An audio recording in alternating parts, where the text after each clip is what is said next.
हर सदी में कोई एक ऐसा इंसान आता है जो अपने जज्बे से दुनिया का रुख बदल देता है, जिसने गरीबी में रहते हुए भी अपनी पढ़ाई को पूरा किया। कंपनी ने जिसे अयोग्य बिजनेस कोच बोलकर अस्वीकार किया था, आज वह भारत का सबसे बड़ा business coach, motivational speaker, YouTube channel का बेताज बादशाह। जी हाँ, आज मैं बात कर रहा हूँ डॉक्टर विवेक बिंद्रा की। जैसा कि अभी की जो स्थिति है डॉक्टर विवेक बिंद्रा की, कहीं न कहीं उनके जो ग्रह नक्षत्र हैं, जो गोचर की अवस्था है, कहीं न कहीं वो डिसबैलेंस हो गई है।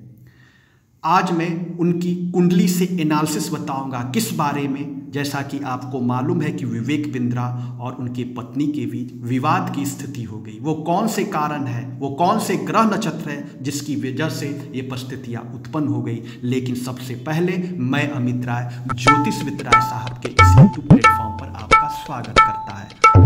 अगर आप पहली बार मेरे इस चैनल पर आए हैं तो प्लीज़ सब्सक्राइब बटन को ऑन करें, क्लिक करें और जो ऑल बटन है उस पर क्लिक करें, ताकि मैं आपके लिए ज्योतिष से संबंधित आपकी जो भी समस्या है उसके लिए नित्य जो रोज उपाय और टोटके लाता हूं, उसका नोटिफिकेशन आपको प्राप्त हो जाए। देखिए, विवेक बिंद्रा, अभी जो मैंने नेट से जो कुंडली प्राप्त की है, जो भी मिला है उसके अनुसार में विवेक बिंद्रा का जो आपका मैरिज लाइफ है उसके बारे में बताऊंगा कि आगे चलकर होने वाला क्या है, कुंडली के आधार पर जो मुझे नेट से प्राप्त हुआ है। देखिए, विवेक बिंद्रा की अभी हाल ही में शादी हुई है, जिसमें किसी बात को लेकर उनका अपनी पत्नी से विवाद हो गया है। पता यह चला है कि पत्नी के भाई अर्थात विवेक बिंद्रा के जो साले साहब है, उन्होंने FIR करवा दिया है विवेक बिंद्रा के विरुद्ध। अब हम कुंडली से एनालिसिस करने पर उनके विवाह घर का जो स्वामी है शनि है। वहाँ पर आप देख रहे हैं कि 7वें घर में 10 लिखा है, यानी उनका स्वामी शनि है। 7वां घर जो विवाह और बिजनेस का होता है, जो पार्टनरशिपिंग का होता है। शनि जाकर तीसरा घर अर्थात पराक्रम भाव में मंगल के साथ कन्या राशि में बैठा है। जैसा कि आप सभी जानते हैं कि शनि की 3 दृष्टि होती है, तीसरी, 7वीं और 10वीं। शनि की तीसरी दृष्टि को सबसे खतरनाक माना जाता है, लेकिन मैंने जो अब तक जितनी सारी कुंडलियाँ देखी उसमें शनि की जो 10वीं दृष्टि है वो सबसे खतरनाक होती है।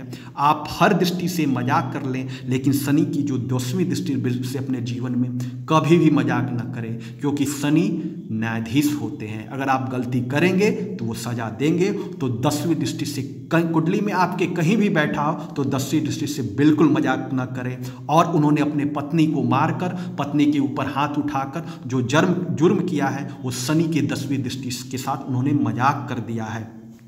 जहाँ तीसरी दृष्टि 5वें भाव अर्थात बुद्धि पर पड़ रहा है, वहीं 10वीं दृष्टि व्यय भाव पर पड़ रहा है, अर्थात जबकि इनके धन भाव में सूर्य के घर में है। अतः शुक्र जो पुरुष के विवाह का कारण है का संबंध अष्टम भाव में शनि के घर में बैठा है। अष्टम भाव अचानक हानि, अचानक लाभ, आकस्मिक घटना का कारण होता। अतः यहाँ शुक्र भी कमजोर पत्नी से विवाद का कारण बना है।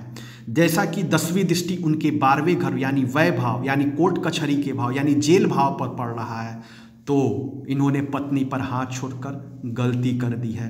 दूसरी चीज़, इनके जो 8वें घर है उसमें शुक्र महाराज बैठे हैं, और जिस भी महिला या पुरुष के 8वें घर में अगर शुक्र महाराज बैठे हैं तो वो ईगो और सेल्फ रिस्पेक्ट के बीच बिल्कुल डिफरेंस नहीं कर पाते हैं, जिसकी वजह से उन्हें दिक्कत का सामना करना पड़ता है। अब हुआ क्या कि चूंकि कंट्रोवर्सी संदीप माहेश्वरी सर के साथ चल रही थी, जिसकी वजह से उनका जो धन भाव का स्वामी जो चंद्रमा है विवेक बिंद्रा साहब की कुंडली में वो डिस्टर्ब हो गया। और जब चंद्रमा ही डिस्टर्ब हो जाएगा तो आपका दिमाग डिस्टर्ब हो जाएगा, और जब दिमाग डिस्टर्ब होगा कि चूंकि आप शनि देख रहे हैं उनके पराक्रम में भाव, उन्होंने पूरा पराक्रम अपनी पत्नी पर उतार दिया।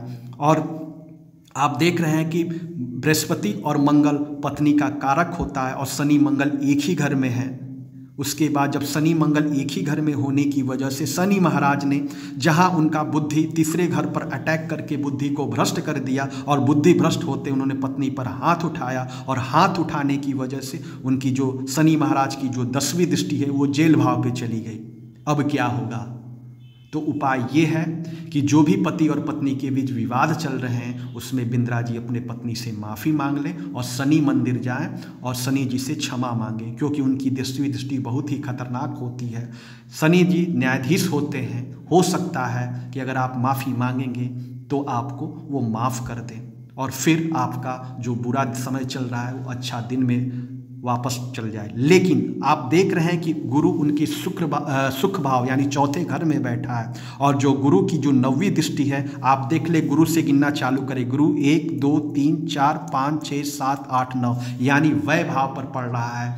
तो मैं आपको गुरु का एक कमाल का सूत्र बताऊंगा। अगर विवेक बिंद्रा जी ये जितनी सारी कंट्रोवर्सी चल रही है, चाहे वाइफ के साथ चाहे संदीप माहेश्वरी सर के साथ, उसका बिल्कुल चिंता करना छोड़ दें, क्योंकि गुरु जब आप चिंता करना छोड़ देंगे तो गुरु आपको यहाँ बचा लेंगे। क्यों? क्योंकि गुरु आपके मोक्ष भाव में है। मोक्ष का मतलब जिस चीज़ को आप जितना बांध कर रखोगे उतने ही आप परेशान हो जाओगे। तो आप किसी भी प्रकार का कोई उपाय न करें, बल्कि गुरु को छोड़ दें। आपने देखा होगा कि आपको ट्रेन पकड़ना है और रास्ते में जाम लग गया तो आप सोचते हो ना कि अब तो मेरा ट्रेन गया, अब मैं अपने गंतव्य तक नहीं पहुंच पाऊंगा। लेकिन वहीं पर ऐसी स्थिति में गुरु आपकी मदद करते हैं और ट्रेन आपको मिल जाती है। तो विवेक बिंद्रा साहब, जो भी समस्या है आप उस पर ध्यान ही मत दें, आप उसको भूल जाए, और आपका गुरु जो है वो मोक्ष भाव को देख रहा है। आपके सुख भाव में बैठकर यकीन मानिए गुरु बृहस्पति आपको इस मुसीबत की घड़ी में बचा लेंगे। तो आज मैं विवेक बिंद्रा और उनके पत्नी के बीच आगे क्या होगा इसके बारे में बताया। फिर अगले वीडियो में डॉक्टर विवेक बिंद्रा और संदीप माहेश्वरी के बीच जो भी कंट्रोवर्सी, उसमें जीत किसकी होगी, इसकी मैं कुंडली से एनालिसिस करूंगा। तो इतने देर तक आप हमारे इस चैनल पर बने रहे, उसके लिए बहुत बहुत धन्यवाद।